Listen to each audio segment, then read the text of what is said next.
என் பெயர் தாதன் ஜஸ்டி. நான் 8ஆம் வகுப்பு படிக்கிறேன். தமிழ் இலக்கணம் 5 வகைப்படும். 5வதாக உள்ளது அணி இலக்கணம். பாடலுக்கு அழகை சேர்ப்பது அணியாகும். சமன் செய்து சீர்தூக்கும் கோல் போல் அமைந்து ஒரு பால் போடாமை சான்றோர்க்கு அணி. இக்குறளில் உண்மை அணி பயின்று வந்துள்ளது.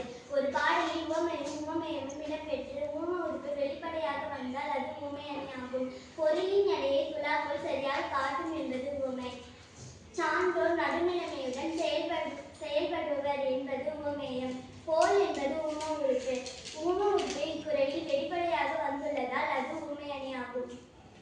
அனைவருக்கும் வணக்கம். என் பெயர் ராஜ்ஜனனிகா.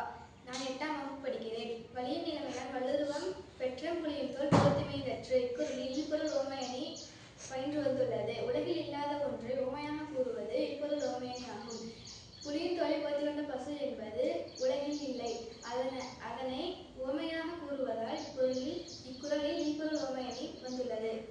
அனைவருக்கும் வணக்கம். என் பெயர் ஸ்ரீலேகா. நான் 8ஆம் வகுப்பு படிக்கிறேன். கடல் ஓடா கால்கள் நெடுந்தேர் கடல் ஓடும் நாவாயும் ஓடாகிறது. உவமையை மட்டும் கூறி அதன் மூலம் கூற வந்த கருத்தை உணர